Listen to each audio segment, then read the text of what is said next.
HD सच्ची कहानियों पर आप सभी का स्वागत है। मेरी भांजी बता रही थी कि जब वो अस्पताल में थी तो डॉक्टर जॉर्ज के मुंह से और भी कुछ बातें सुनी थी जो उसे ज़्यादा समझ में तो नहीं आया था।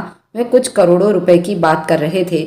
बहुत जल्द हम किसी कामयाबी तक पहुंच जाएंगे और वे दिन ज़्यादा दूर नहीं, और सबसे ज़्यादा जो फ़ायदा हमें होगा वह खदीजा की वजह से होगा। जब खदीजा ने ये बात हमें बताई तो मेरे आंखों से आंसू बहने लगे और मैंने उसे अपने सीने से लगा लिया और ये कहानी यहाँ से शुरू हुई थी। आज मेरे भांजी ने कुरान पाक मुकम्मल किया था। हम जैसे गरीबों के लिए तो ये बहुत बड़ी बात थी कि हमारे ख़ानदान में कोई एक ऐसी बच्ची है जो इतनी नेक है कि आज उसकी वजह से बाकी सब लोगों में हमारी इज्जत हो रही थी। वह न सिर्फ हमारी दुनिया में बल्कि आखिरत में भी कामयाबी का सबब बनने वाली थी। इसलिए सब उसे मोहब्बत से पेश आ रहे थे। लेकिन दूसरी तरफ बाजी और दूल्हे भाई अपने कमरे में परेशान एक दूसरे से उलझ रहे थे कि घर में मेहमान अब ज़्यादा हो गए हैं तो खाने पीने का खर्चा कहाँ से पूरा करेंगे। हमने तो सिर्फ अपने ही रिश्तेदारों को बुलाया था, लेकिन जिसको भी पता चल रहा था वह हमारी बच्ची ने कुरान पाक मुकम्मल किया है तो लोग दूर दूर से मुबारकबाद देने आ रहे थे। यूँ घर में मेहमानों का आना जाना लगा था और ये हमारे लिए बहुत दुख और परेशानी की बात थी, क्योंकि हमारे पास इतना राशन नहीं था कि हम उन मेहमानों का खर्चा पूरा कर पाते। क्योंकि हमारे पास पैसे नहीं थे, अगर खाना कम पड़ जाता तो बड़ी बेइज्जती हो जाती। हमारी भांजी मुझसे आकर पूछने लगी कि मेरे माँ और बाबा आपस में बहस क्यों कर रहे हैं। तो मैंने कहा, गुड़िया ऐसी कोई बात नहीं, मैं उसे परेशान नहीं देखना चाहती थी। वह तो कहने लगी, मुझे पता है वह पैसों के लिए परेशान हो रहे हैं, उन्हें कहिए कि परेशान ना हो, अभी पैसे लेकर देती हूँ। मैंने हैरानी से उसे देखा कि तुम कहाँ से पैसे लेकर दोगी, तुम्हारे पास कहाँ से पैसे आएंगे। तो वह कहने लगी, बाद में सब कुछ बताऊंगी। ये कहकर वह जल्दी से घर से बाहर चली गई। मैं भी उसके पीछे भागने लगी कि देखूं वह कहाँ गई है। फिर मुझे ये मेहमानों में से आई हुई औरत ने रोक लिया। जब तक मैं उनसे बात करके फ्री होती मैंने गली में देखा, कोई भी नहीं था, जाने वो कहाँ भाग गई थी। मुझे उसके बारे में परेशानी होने लगी थी। वह तो बच्ची थी, उसे भला किसने पैसे देने थे। लोग तो बड़ों को उधार नहीं देती, तो वह न जाने कहाँ पैसे लेने गई थी। मुझे अब शक होने लगा। मैं सोचने लगी, भाई बाजी ने मुझसे पूछ लिया वह कहाँ है तो मैं क्या जवाब दूंगी। थोड़ी ही देर गुजरी थी, वह खुशी खुशी घर में आई और मेरे हाथ में कुछ पैसे रखकर कहने लगी, माँ को दे दो। मैं हैरानी से पूछा, तुम्हारे पास ये पैसे कहाँ से आए और किसने दिए हैं। तो वह कहने लगी, बाद में आपको सब कुछ बता दूंगी। ये पैसे एक दोस्त ने मुझे इनाम में दिए हैं। आखिर उसकी ऐसी कौन सी दोस्त थी जिसने इतने सारे पैसे दे दिए। उसी सब से मेहमानों का खाना पीना अच्छे से निपट गया। उसने मुझे मना किया था कि मैं दूल्हे भाई और बाजी को ये बात ना बताऊं कि ये पैसे किसने उसे दिए हैं। कहने लगी, बाबा डांटेंगे कि मैंने किसी से पैसे मांगे हैं, तो आप उन्हें कहिएगा ये पैसे आपके पास थे। मैं तो अपनी भांजी के रंग देखकर हैरान हो रही थी। वह कितनी अच्छी बच्ची थी कि उसने आज तक झूठ नहीं बोला था और हम सबको भी मना ही करती थी, तो आज क्यों वो मुझे झूठ बोलने को कह रही थी। लेकिन फिलहाल उसकी बात भी तो ठीक थी। अगर दूल्हे भाई को पता चला कि उनकी बेटी कहीं और से पैसे लाई है तो वह जरूर शक में पड़ जाते। मैंने सोचा कि आज ये भीड़ खत्म हो जाए तो फिर मैं उससे आराम सुकून से पूछूंगी कि मामला आखिर क्या है। पैसे भी इतने थे कि उससे सभी काम अच्छे तरीके से निपट गई और कुछ पैसे बच भी गए। मैंने सोचा कि अब सब मेहमान चले गए हैं तो मुझे उससे पूछना चाहिए कि ये पैसे कहाँ से आए और उसे किसने दिए हैं। अभी मैं कमरे से बाहर निकलने ही वाली थी कि बाजी की चीखों ने मुझे हिलाकर रख दिया। वो मेरी भांजी का नाम लेकर जोर जोर से चीख रही थी। मैं घबरा गई। या खुदा, सब ठीक हो। भागते हुए बाजी के पास गई तो आगे का मंजर देखकर मेरी भी जान निकल गई। मेरी भांजी खदीजा अपने कमरे में बेड के पास नीचे जमीन पर बेहोश पड़ी थी और बाजी उसके पास बैठी उसे होश में लाने की कोशिश कर रही थी। मैंने पूछा, बाजी इसे क्या हुआ? तो कहने लगी, मुझे नहीं पता इसे क्या हुआ था और कैसे हुआ। मैं तो अभी उसे खाना पूछने के लिए कमरे में आई तो देखा ये ज़मीन पर पड़ी हुई है। देखो, मेरी भी तो बात नहीं सुन रही। मेरी बच्ची को जरूर किसी की नज़र लग गई है। दूल्हे भाई भी थोड़ी देर पहले किसी काम से घर से बाहर निकले थे और हम दोनों औरतें घबरा गई कि अब क्या करें। अचानक बाजी मुझे कहने लगी कि गली के अंत में एक लेडी डॉक्टर बैठती है, उसको बुला लाओ। उसे कहो कि आकर मेरी बेटी को देखे इसे क्या हुआ है। मैं जल्दी से भागकर उस डॉक्टर को बुलाने चली गई। उसने आकर मेरी भांजी खदीजा के चेहरे पर पानी छिड़का, एक दो इंजेक्शन लगाए तो थोड़ी ही देर में वह होश में आ गई। हम दोनों तो उसे देखकर ही बेहाल होने लगे थे और आधी जान निकल गई थी कि कि एकदम से इसे क्या हो गया। सुबह तक तो वो हमसे हंस बोलकर बातें कर रही थी, वो बिल्कुल ठीक ठाक थी, लेकिन अब एकदम से वो बेजान सी पड़ गई थी, जैसे सदियों से बीमार हो। ये बात सच है, वाकई नज़र बहुत बुरी चीज़ होती है। डॉक्टर ने भी यही कहा था कि घबराने वाली कोई बात नहीं, आप इसका सदका वगैरह दें, ये ठीक हो जाएगी। बाजी के पास जितने पैसे थे उसमें से आधे पैसे सदके में दे दिए और फिर अपनी बेटी के लिए बाहर से फल वगैरह लेने चली गई। ये मेरे लिए बेहतरीन मौका था कि मैं उससे पूछ लेती, लेकिन उसकी तबीयत इतनी ख़राब थी कि मुझे ये बात करना भी ठीक नहीं लगा। मैं उसके पास बैठकर उसका सर दबाने लगी। वो फिर से बेहोशी में जा रही थी और मैं उसकी यह हालत देखकर बहुत परेशान हो रही थी कि एकदम से ही उसे क्या हो गया है। वह मेरे बाजी और दूल्हे भाई की इकलौती बेटी थी और हम सबकी उसी में जान बसती थी। मेरी बाजी और मैं, हम दो ही बाबा की औलाद थी। बाजी मुझसे 10 साल बड़ी थी और वह भी मुझसे बहुत प्यार करती थी। उसने अपनी बेटी की तरह मुझे पाला था और मेरी हर ख्वाहिश पूरी की थी। जब बाजी की शादी का वक्त आया तो उसने अपने दूल्हे से साफ साफ कह दिया, ये मेरी छोटी बहन नहीं बल्कि मेरी बेटी है, तो आपको मेरी तरह इसका भी ख्याल रखना होगा। मेरी किस्मत अच्छी थी कि मेरे दूल्हे भाई वैसे ही थे जैसे मैं चाहती थी। उन्होंने बाबा की तरह मेरा ख्याल रखा। शादी को 2 साल गुजर गए थे। बाजी अभी तक माँ नहीं बन पाई थी और मेरे दूल्हे भाई के माँ बाप को अपने पोते पोतियाँ देखने की बहुत तमन्ना थी। मेरी बाजी की सास कहती थी, अगर मेरी पोती हुई तो मैं उसका नाम खदीजा रखूंगी, और मेरे बाजी के ससुर कहते थे कि अगर पोता हुआ तो मैं उसका नाम अल्फिया रखूंगा। हर वक्त हमारे घर में बच्चों की ही बातें होती रहती थी। मैं अपने मन में सोचती थी, बाजी के सास ससुर को इस तरह की बातें नहीं करनी चाहिए। ऐसी बातों से मेरी बाजी को दुख पहुंचेगी। जब उनको औलाद होनी होगी तो हो जाएगी। एक दिन बाजी के ससुर बाजी से कहने लगे, बेटा तेरे घर जब भी कोई औलाद होगी तो उनमें से किसी एक को हाफिजे कुरान जरूर बनाना। मेरी बड़ी बहन और दूल्हे भाई ने अम्मा बाबा से वादा कर लिया, लेकिन हम नहीं जानते थे कि दूल्हे भाई के माँ बाबा ये वादा क्यों कर रहे हैं, क्योंकि उनकी जिंदगी बहुत थोड़ी रह गई थी। पहले उनके बाबा को हार्ट अटैक हुआ और वे इस दुनिया को छोड़कर चले गए, और फिर उनकी माँ बाबा के जाने के बाद इतनी बीमार रहने लगी। 5 महीने के बाद ही वह भी दूल्हे भाई के बाबा के पास चली गई थी। दूल्हे भाई और मेरी बाजी तो बहुत परेशान हो गए थे। इस सूरत हाल में दूल्हे भाई ही थे जिन्होंने हम दोनों बहनों को सहारा दिया। इसी दौरान बाजी प्रेग्नेंट हो गई। ये खबर जैसे घाव पर मरहम जैसा था कि हमारे घर में दूल्हे भाई के माँ बाबा के जाने से जो उदासी हुई थी वह बाजी और दूल्हे भाई की औलाद आने से ख़त्म हो जाती। मैंने उन दिनों बाजी का बहुत ख्याल रखा, और जब बाजी के यहाँ पहली बेटी ने जन्म लिया तो मेरे दूल्हे भाई के माँ की ख्वाहिश के मुताबिक उसका नाम खदीजा रखा गया। वह एक बहुत ही प्यारी और तेज दिमाग वाली बच्ची थी। बचपन से ये हर क्लास में फर्स्ट आती रही और हम खुश थे इसी बच्ची को हाफिजे कुरान करवाएंगे, क्योंकि ये बात सही है। जब उसने 6ठी क्लास तक पढ़ लिया तो हमने उसे मदरसे में डाल दिया। आमतौर पर लोग 2 या 3 साल में हाफिजे कुरान कर लेते हैं, लेकिन हमारी बच्ची इतनी तेज दिमाग थी, उसने 1 साल में ही पूरा मुकम्मल कुरान हाफिज कर लिया। उसने ये सब करके सबको हैरानी में डाल दिया और अभी सिर्फ 13 बरस की थी।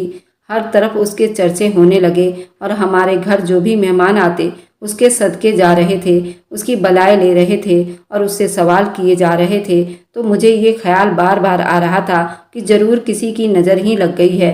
तभी तो मेरी भांजी इतनी बीमार पड़ गई।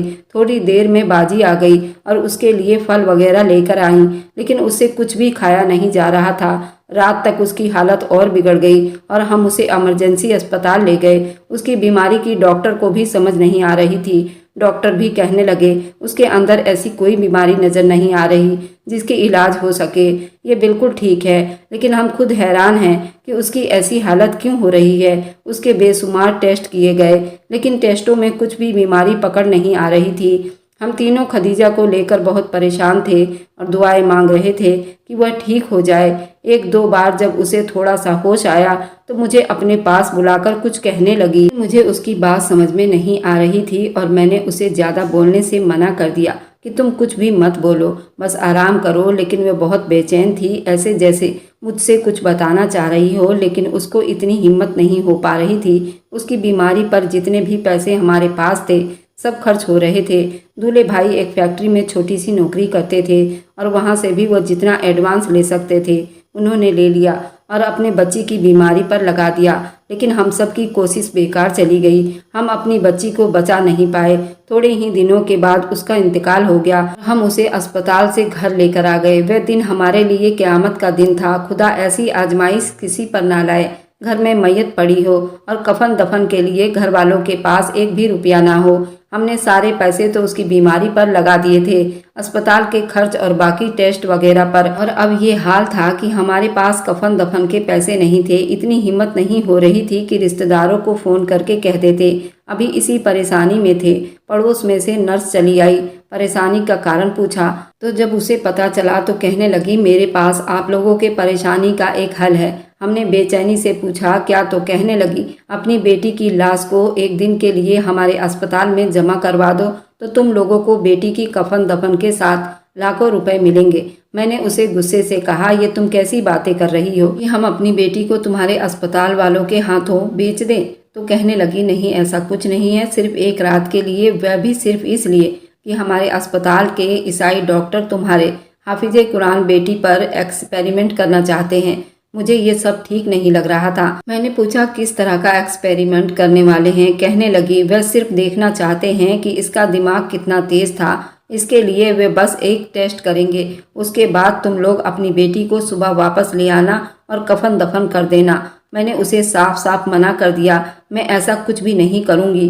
तो बाजी मुझे कहने लगी, तुम हो कौन मेरी बेटी की जिंदगी और मौत का फैसला करने वाली? मैं उसकी माँ हूँ और मुझे ये सौदा मंजूर है। मैंने हक्का बक्का होकर बाजी को देखा। उसने मुझसे आज तक ये बात नहीं कही थी। मैं उसकी बेटी के मामले में क्यों बोलती हूँ, तो फिर आज ऐसा क्यों? बाजी मुझे एक तरफ ले गई और कहने लगी, हमारा फ़ायदा इसी में है कि हम इसकी बात मान ले। मैंने वजह पूछी। बाजी कहने लगी, मैं चाहती हूँ कि मेरी बेटी की कफन दफन शानदार तरीके से हो। मेरी बेटी हाफिजे कुरान थी, उसका इतना हक तो बनता है कि उसके शान शौकत से कफन दफन का बंदोबस्त किया जा सके। मैंने परेशानी से कहा, लेकिन बाजी हॉस्पिटल वाले न जाने हमारी बच्ची के साथ और क्या करेंगे। तो बाजी रोते हुए कहने लगी, क्या ही कर लेंगे, अब तो मेरी बेटी मर गई है, अब उसके साथ क्या हो सकता है? तुम बस चुप रहो, हमारे पास इसके अलावा और कोई हल नहीं। दूल्हे भाई भी ये सब करवाने के लिए मान नहीं रहे थे, लेकिन बाजी ने उन्हें भी मना लिया और हमने अपनी फूल सी बच्ची के मुर्दा शरीर को नर्स के हवाले करनी पड़ी। दूल्हे भाई उसे खुद अस्पताल छोड़कर आए थे जहां से उसकी मैयत आई थी। नर्स ने सिर्फ एक रात का वादा किया था और वे रात हम तीनों ने बड़ी मुश्किल से जागते हुए गुजारी। हम तीनों ही खदीजा को याद करके रो रहे थे। उसकी बचपन से लेकर अब तक की बातें याद कर रहे थे। अचानक मुझे याद आया, उसने मुझे बताना था कि उसने हाफिजे कुरान करने की खुशी में दावत वाले दिन वह पैसे कहाँ से लेकर आई थी और शायद बाद में भी वह बिस्तर में पड़ी थी। तो यही बात बताने के लिए मुझे बार बार अपने पास बुला रही थी, लेकिन मौत ने उसे इतनी मोहलत ना दी। काश वह मुझे बता देती तो मैं कुछ भी करके जिसके उसने पैसे लिए थे उसे वापस कर देती, ताकि मेरी भांजी के सर पर कोई कर्ज न रहता। जैसे ही रात गुजरी और सुबह हुई तो हम सब जल्दी से अस्पताल की तरफ भागे, अपनी बच्ची के मैयत को ला सके। लेकिन हैरान रह गए, वहां पर बहुत भीड़ लगा हुआ था। दूल्हे भाई एक आदमी से पूछा, यहाँ पर इतने लोग इकट्ठे क्यों हैं? तो कहने लगा कि अस्पताल में कोई हादसा हो गया है कि वहाँ पर काफ़ी हल्ला गुल्ला था। भाई ने एक आदमी को पूछा कि यहाँ पर इतने लोग क्यों इकट्ठे हुए हैं? तो वो कहने लगा कि अस्पताल में आग लग गई है। ये सुनते ही हमारी तो जान निकल गई और उस कमरे की तरफ भागे जिसमें हमारी बच्ची को रखा गया था। लेकिन ये देखकर तो हम कांप कर रह गए थे कि आग उसी के कमरे में लगी हुई थी जिसमें हमारी बच्ची थी। बाजी चीखने लगी और उनको दौरे पड़ने लगे। दूल्हे भाई आगे बढ़कर उस कमरे में जाने लगे, लेकिन उन्हें सिक्योरिटी गार्ड ने रोक लिया। कुछ पता नहीं था आग वहां पर कैसे लगी और किसने लगाई। कमरे के अंदर जो कुछ भी था वह जलकर राख हो गया था। दूल्हे भाई गुस्से से कहने लगे कि मैं अस्पताल के प्रबंधक पर केस करूंगा, लेकिन फिलहाल वह गरीब आदमी थे, उनकी कौन सुन सकता था। वह नर्स हमारे पास आकर कहने लगी, ये सिर्फ एक हादसा था, खुदा को ऐसा ही मंजूर था, आप लोग क्या कर सकेंगे? कुछ भी तो नहीं। अभी तो डॉक्टर ने उसके ऊपर कोई एक्सपेरिमेंट भी नहीं किया था, लेकिन वादे के मुताबिक आपको लाखों रुपए मिलेंगे जिससे आपकी सारी जिंदगी सुकून से गुजर जाएगी। मुझे तो ये समझ नहीं आ रहा था कि आग सिर्फ उसी के कमरे में ही क्यों लगी। बाकी कमरे तो बिल्कुल ठीक थे, न जाने क्यों। लेकिन मुझे अब उन लोगों पर शक हो रहा था कि जिस कमरे में मेरी खदीजा की मैयत थी सिर्फ वहीं पर यह हादसा हुआ, और कहीं भी तो हो सकता था, लेकिन होनी को कौन टाल सकता था। वह तो पहले ही इस दुनिया में नहीं थी, अब उसकी मैयत भी दफनाने के काबिल नहीं थी। हमने सबको यही कहा था। वह अस्पताल में इलाज के लिए वेंटिलेटर पर थी। उसी कमरे में आग लग गई जिसमें हमारी खदीजा की जान चली गई। डॉक्टरों की तरफ से मिले पैसों को खदीजा का चहल्लुम बड़े शानदार तरीके से मनाया गया। हालांकि मैं नहीं चाहती थी हम अपने बच्ची के बदले में पैसे वसूल करें, लेकिन कहते हैं ना कि पैसा इस दुनिया की सबसे बड़ी हकीकत है, तो ऐसा ही था। अब उन्हीं पैसों से हमारे घर का चूल्हा जलने लगा था, क्योंकि दूल्हे भाई तो उनके फैक्ट्री वालों ने काम से निकाल दिया था, और अब जब तक उसे कोई नया काम नहीं मिलता हम उन्हीं पैसों में गुजारा करने पर मजबूर थे, वरना हम भूख से मर जाते।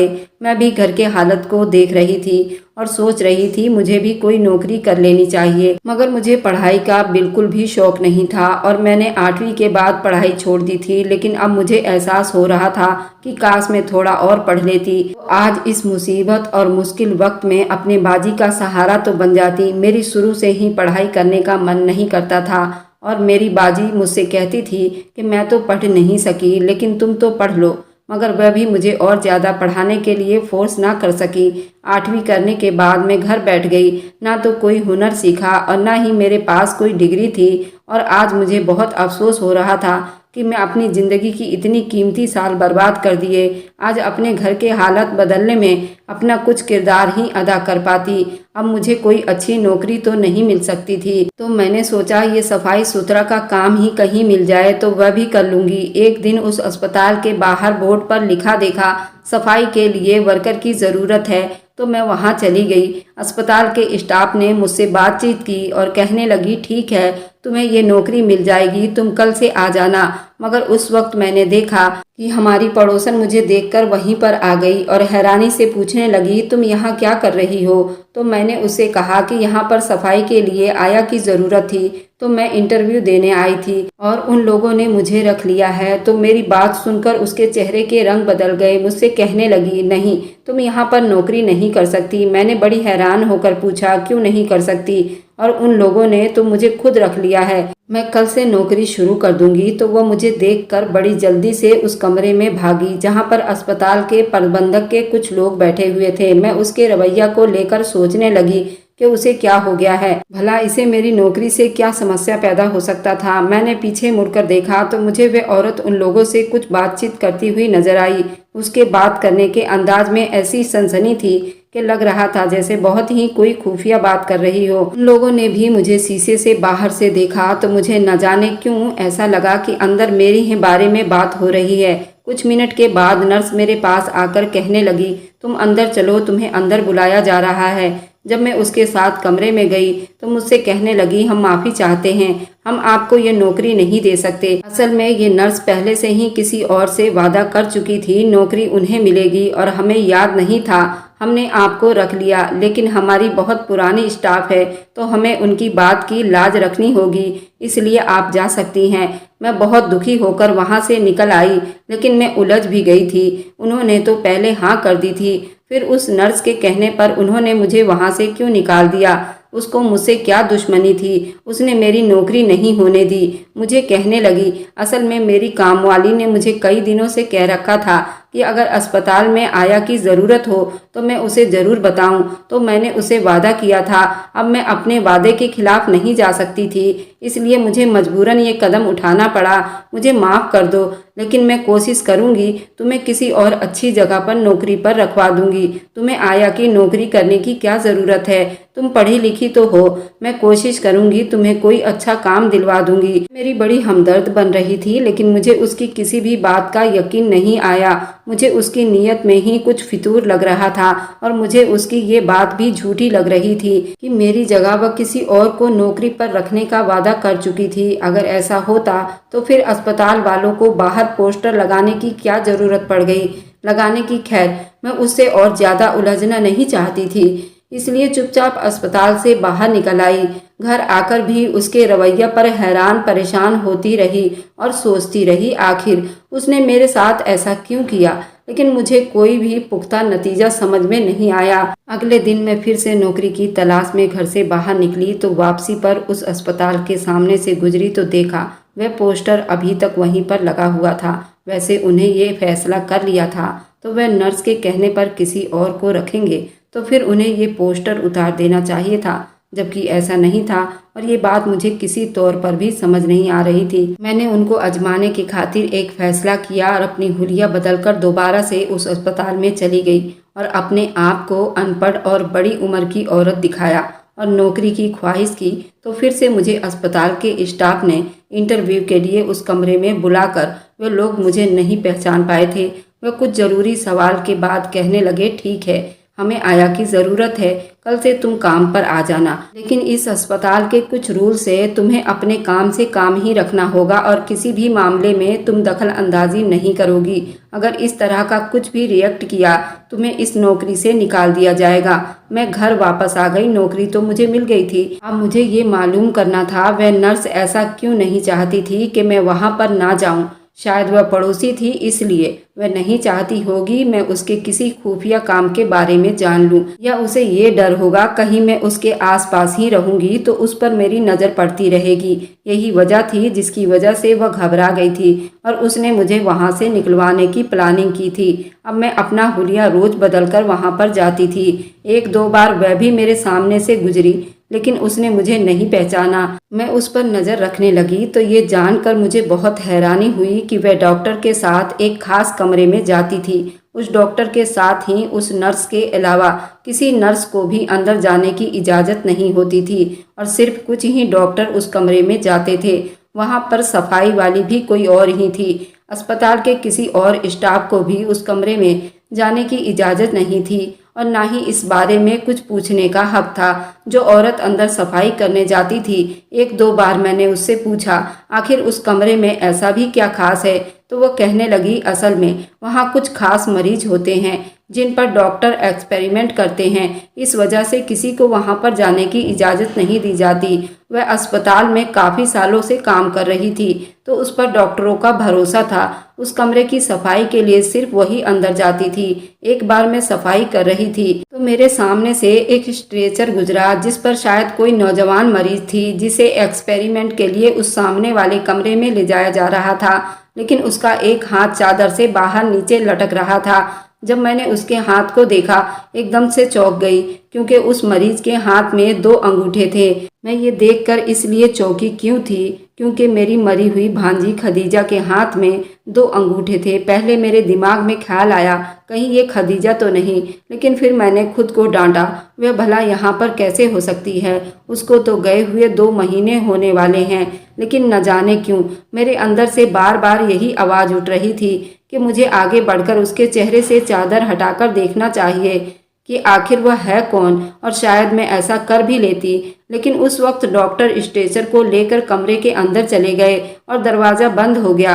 मेरा दिल बार बार यही कह रहा था स्ट्रेचर पर मेरी भांजी होगी, लेकिन फिर मैंने ये सोचा हमने अपनी भांजी की मैयत को दफनाया भी तो नहीं था, लेकिन उसने हमारे नज़रों के सामने ही दम तोड़ा था। अब उसके जिंदा होने का सवाल ही पैदा नहीं होता। ये कोई और बच्ची थी जिसको देखकर मुझे अपनी भांजी का वहम हो रहा था। उसी दिन इत्तेफाक ऐसा हुआ, मेरे साथ काम करने वाली मुझे कहने लगी कि मेरी तबीयत बहुत ख़राब है और डॉक्टर साहब के आने से पहले मुझे इस कमरे की सफाई भी करनी है, तो क्या ये मुमकिन है आज तुम मेरी जगह चली जाओ, लेकिन किसी को बताना मत वरना मेरी नौकरी भी जा सकती है, क्योंकि इस कमरे में मेरे अलावा आज तक कोई नहीं गया। उसने अपने कपड़ों से अपने नाम की किट मेरे कपड़ों पर लगा दी और मैंने अच्छे से अपने मुंह पर मास्क लगाकर उसकी जगह उस कमरे में सफाई करने चली गई। वहां पर वह सुबह वाली मरीज एक मशीन के नीचे लेटी हुई थी और उसके चेहरे पर सफ़ेद रंग की चादर थी। न जाने वह जिंदा थी या नहीं। सफाई करते हुए मेरा ध्यान बार बार उसी के ऊपर जा रहा था। इससे पहले कि मैं उसके चेहरे से चादर हटा कर देखती, उस वक्त डॉक्टर के साथ वह नर्स भी अंदर दाखिल हुई। उस मरीज की कंडीशन देखने के बाद वे लोग वहां से चले गए और जाते हुए मुझे भी कहने लगे, तुम भी हमारे साथ चलो क्योंकि अब हम इस कमरे में ताला लगाने वाले हैं। मैं चुप उनके साथ कमरे से बाहर आ गई। मैं अपनी साथी औरत से पूछा, उस कमरे में जो मरीज है क्या तुम उसके बारे में जानती हो कि वह कौन है? तो वो कहने लगी, मुझे उसके बारे में नहीं पता, बस इतना पता है कोई बच्ची है, बड़ी ही प्यारी है। न जाने किस माँ बाप ने अपनी बच्ची को डॉक्टर के एक्सपेरिमेंट करने के खातिर डॉक्टर के हाथों अपनी बच्ची को बेच दिया है। बच्चे का नाम सुनकर मेरे दिल को कुछ होने लगा। इसका मतलब था इस वक्त उस स्ट्रेचर पर कोई जवान मरीज नहीं बल्कि कोई बच्ची ही थी। अगले दिन मैंने खुद उसे कहा कि तुम्हारी तबीयत अभी भी मुझे ठीक नहीं लग रही, तो आज मैं न सिर्फ उस कमरे की बल्कि जहाँ जहाँ तुम्हारी ड्यूटी है हर जगह तुम्हारे हिस्से की सफाई कर दूंगी। तो उसने खुश होकर आज भी अपनी जगह मुझे भेज दिया। मैंने जाते ही उस बच्ची के मुंह से कपड़ा हटाने की कोशिश की। उस वक्त दरवाज़ा खुलने की आवाज़ आई। मैं जल्दी से मशीन के नीचे जाकर छुप गई। कुछ डॉक्टर और वही नर्स कमरे के अंदर दाखिल हुई। डॉक्टर नर्स को कहने लगा कि इसमें तो कोई शक नहीं, उन जाहिल माँ बाप की वजह से आज हमें बहुत ज़्यादा फ़ायदा हुआ है। वह नर्स कह रही थी इसलिए तो कि घर वालों ने उसे कुरान हाफिजा करने के लिए मदरसे में डाला था। हमारे यहाँ मदरसे में ज़्यादातर वही बच्चे जाते जो बहुत सही हो, वरना आप खुद ही सोचो कि इतनी बड़ी किताब जिसमें 30 पारा हो, क्या वह आसानी से आम लोगों को याद हो सकता है? कभी भी नहीं। ऐसा तो सिर्फ वही बच्चे कर सकते हैं जो दिमाग से तेज हो। थोड़ी देर बात करने के बाद वे सब लोग वहां से चले गए। मैं उनकी बातें सुनकर सन्नाटे में आ गई थी। उस नर्स के हाफिजे कुरान कहने पर मैं चौंक गई थी और उनके कमरे से बाहर जाते ही मैं जल्दी से उस बच्ची के पास गई और एकदम से उसके चेहरे से चादर हटा दी। मेरा शक अब यकीन में बदल गया क्योंकि वहां पर तो मेरी ही भांजी खदीजा लेटी हुई थी, मशीनों से जकड़ी हुई थी। वह पहचानी नहीं जा रही थी। मैं तो ये देखकर खुश हो गई वह जिंदा थी और उसे होश में लाने की कोशिश करने लगी। मुझे डर हुआ अगर मैं उनको इन मशीनों से आज़ाद करने की कोशिश की तो कहीं उसके साथ कुछ बुरा ना हो जाए। क्या करना चाहिए था, मैं सोचने लगी। फिर मैंने एक फैसला करते हुए उस वक्त पुलिस को फ़ोन कर दिया और उनको कहा, यहाँ पर कुछ गैर कानूनी काम कुछ डॉक्टर मिलकर कर रहे हैं। डॉक्टर बच्चों का किडनैप करके उन पर एक्सपेरिमेंट करते हैं और मेरी भांजी भी उन्हीं के कब्जे में है। आधे घंटे के अंदर अंदर पुलिस ने आकर छापा मारा तो वहाँ पर खदीजा के अलावा और कई बच्चे मिले और वे सब के सब हाफिजे कुरान बच्चे थे जिनके घर वालों को यही बताया गया था वे मर चुके हैं और अब वह डॉक्टर उन पर आराम और सुकून से एक्सपेरिमेंट वगैरह कर रहे थे। और ज़्यादा छानबीन करने के बाद पता चला वे ईसाई डॉक्टर के साथ वे नर्स भी मिली हुई है। उन्हें हमारे देश के हाफिजे कुरान बच्चे चाहिए थे क्योंकि उन बच्चों का दिमाग बहुत तेज था और उस डॉक्टर को यही बच्चे चाहिए थे। उन पर वह विदेश ले जाकर एक्सपेरिमेंट करते थे और लाखों रुपए कमा रहे थे। नर्स ने बयान दिया कि मैं उन्हें ऐसे बच्चे मुहैया कराती थी। तुम्हारी भांजी खदीजा के बारे में भी मुझे पता चला वह कुरान पाक हाफिज किया है। तो एक दिन मैंने उसे कुछ पैसे देने की कोशिश की, उसने मना कर दिया। तो मैंने उसे कहा कि ये तुम्हारा कुरान पाक हाफिज करने का इनाम है, जब तुम्हें पैसों की ज़रूरत हो मुझसे आकर ले जाना। तब तो वह मना करके चली गई थी, लेकिन फिर जब उस दिन तुम लोगों के घर पर दावत थी और तुम लोगों के पास पैसे नहीं थे तो वह मेरे पास आई। मुझसे कहने लगी, आपने मुझे कहा था वह पैसे मेरा इनाम है, तो क्या आप मुझे दे सकती हैं? उसी वक्त मैंने पूरा प्लान बना लिया मुझे क्या करना है। मैंने उसे बिठाया और शरबत पिलाया और बहुत सारे पैसे देकर कहा, मुझे तुमसे कुछ काम है, जब तुम्हारे घर में दावत खत्म हो जाए तो मेरे घर पर आना। वह मेरा शुक्रिया अदा करने आई थी। मैंने उसे इंजेक्शन लगा दिया जिसकी वजह से उसकी तबीयत खराब रहने लगी और फिर मेरे ही मशवरे पर तुम लोगों ने उसे इस अस्पताल में दाखिल करवाया जहां पर हम उसका एक्सपेरिमेंट करना चाहते थे। उन डॉक्टरों ने उसे जानबूझकर ऐसी हालत में रखा हुआ था। लोगों को यही लगा कि अब बस उसकी आखिरी दिन करीब है। फिर हमने उसे ऐसा इंजेक्शन लगा दिया जिसकी वजह से उसके दिल की धड़कन बहुत कम हो गई, लेकिन वह जिंदा थी। प्लान के मुताबिक तुम लोगों को कह दिया गया कि उसकी मौत हो गई है, तुम लोग उसे घर पर ले जाए और मैंने कफन दफन के लिए लाखों रुपए का लालच देकर जब ये कहा एक रात के लिए अपनी बेटी को अस्पताल में दाखिल करवा दो, तो उसके पीछे हमारा प्लान ही था।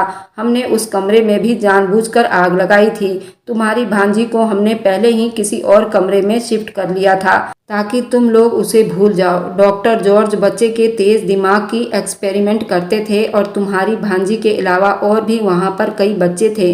इसलिए ही नहीं चाहती थी तुम यहाँ पर काम करो। मैं तो ये सुनकर ही कांप गई थी। पिछले 2 महीने से मेरी भांजी इन जालिमों के कब्जे में थी और वे उस पर एक्सपेरिमेंट करते रहते थे। उन डॉक्टरों की विदेश तक पहुंच थी। उन लोगों ने कोशिश की ये मामला दब जाए, लेकिन क्योंकि मीडिया वालों को भी खबर हो गई थी तो अब उनका बचना मुमकिन नहीं था। अदालत में नर्स और डॉक्टर समेत सबके लाइसेंस कैंसिल करके उनको लंबे समय के लिए जेल की सजा दी गई। फिर और बाकी बच्चों को इलाज के लिए दूसरे अस्पताल में शिफ्ट कर दिया गया। जिस दिन खदीजा घर वापस आई वह दिन हमारे लिए ईद से कम नहीं था। हमारी बच्ची को दूसरी जिंदगी मिली। उसके लिए खुदा का जितना भी शुक्रिया अदा किया जाता उतना ही कम था। उसके ठीक होने के बाद मुझे बताया जब मैं अस्पताल में थी तो मैं आपको यही सब बताना चाहती थी कि नर्स आंटी की वजह से ही मेरी तबीयत खराब हुई है, लेकिन मुझसे बोला नहीं गया और बाद में भी उस बेचारी को दवाइयों का ज़्यादा डोज देकर उसे बेहोश रखा गया था तो उसको रिकवर होने में भी बहुत वक्त लगता। लेकिन ये बड़ी खुशी की बात थी, वह जिंदा सही सलामत थी और बाकी सारे बच्चे अपने माँ बाप के पास चले गए और उन लोगों ने मेरा शुक्रिया अदा किया कि मेरी वजह से उनको भी अपनी बच्ची वापस मिल गई। अगर आपको आज की कहानी पसंद आई है तो वीडियो को ज़रूर लाइक कीजिएगा और अपने दोस्तों के साथ शेयर भी कीजिएगा। और हाँ, अगर आपने अभी तक हमारे चैनल को सब्सक्राइब नहीं किया है तो ज़रूर सब्सक्राइब कर लें। मिलते हैं हम अपनी कल की एक और नई दिलचस्प कहानी के साथ। मुझ पर सदा अपना प्यार और स्नेह बनाए रखें। सभी को मेरा प्यार भरा नमस्कार दोस्तों।